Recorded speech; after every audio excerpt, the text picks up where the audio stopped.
There are plenty of facts and figures for this season about how wet the year's been, how wet the summer's been, but really actions speak louder than words. We're now comfortably into November.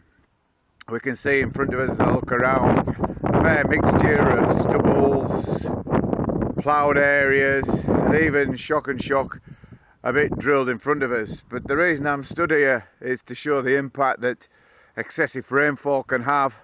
If I pan down now to this field, you can see where the rivulets of the water coming down have moved the soil nicely into there. And this is what would be described as a nice sandy clay loam on the lighter end, and you can generally see the impact that the weather has had on this. It isn't good. It's part of our soil protection review that we'll attempt to do something about this, but unfortunately the soil protection review doesn't account for rainfall. It's nearly 200% your annual average. We've got bits in the bottom that are undrilled. It's really a pretty horrible situation to be in this year. Whether we'll get much of the spring cropping in is really dependent on the weather.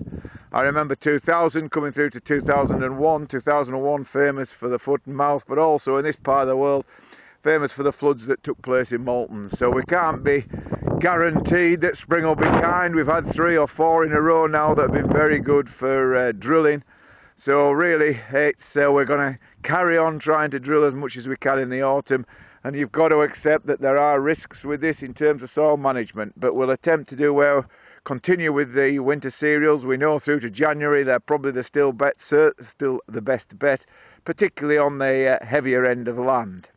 But let's hope weather like today continues.